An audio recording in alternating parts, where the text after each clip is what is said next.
chừng là phải sành cá cũng chừng một cái cũng chừng để lo theo cái tương nó phải sành tương này thì cũng là biết tôi gặp nữa nên có cái gì là rất kiểu mù là cái một cái đó mà đấy chỉ hai mấy đứa ra trong giờ tôi đi lên tháng 12 của năm 2018 mà cái này rất kiểu nhiều à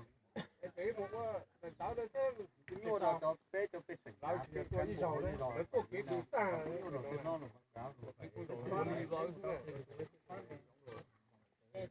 cái đầu tiên cuối đầu nó chia phải nó phải ăn bé mà hai bé cái mà vô nó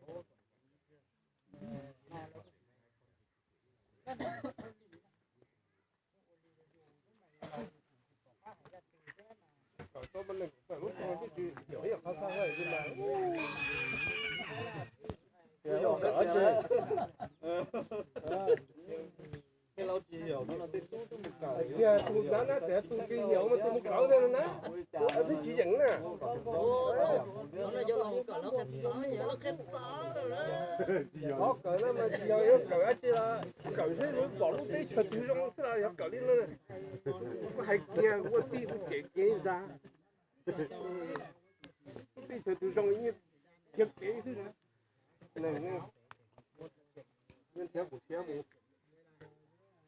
có dây chưa đi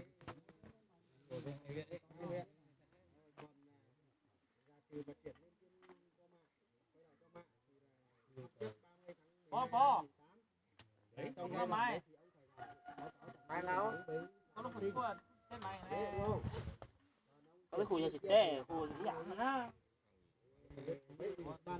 tôi mò cho nó chỉ là to cả chỉ biết trồng cái xó thời gian nhưng mà hẹn thời gian của họp ấy họp gia đình thời gian họp gia đình nghe nó có nhiều kiếp không ấy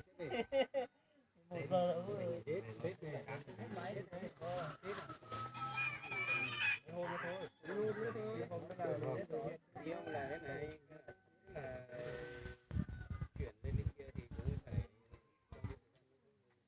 anh gì lấy cây để làm nhà 12 của năm 2018 mỗi năm cảm ơn đó đây được rồi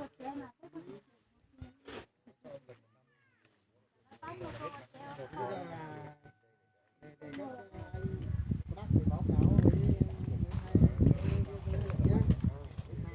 trước ngày về Tết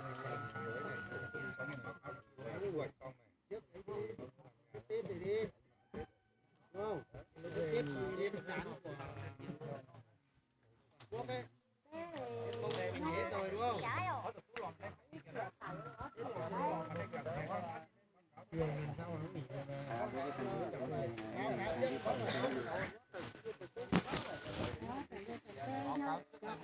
báo cáo trước 10 tháng 2 nhá.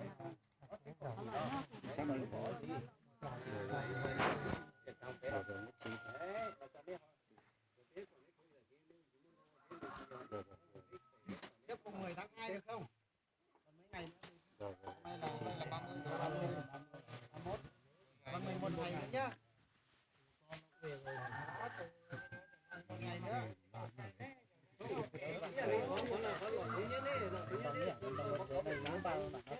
cáo với xã. Báo cáo lại họp thứ 6 hộ này lại nhá. Được chưa? Được không?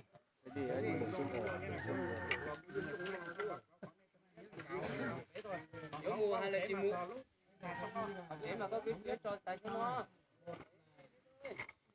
Có mà hai đứa con không bỏ được không tạp đấy cũng mà không có đấy.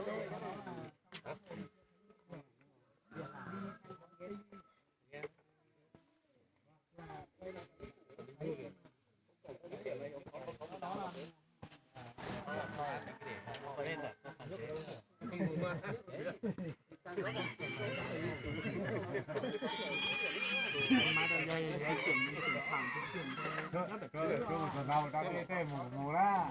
Đa kìa đó. Đa kìa nó.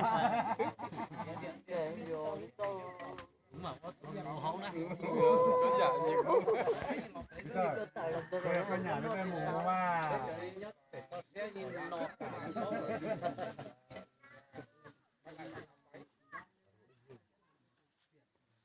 Nó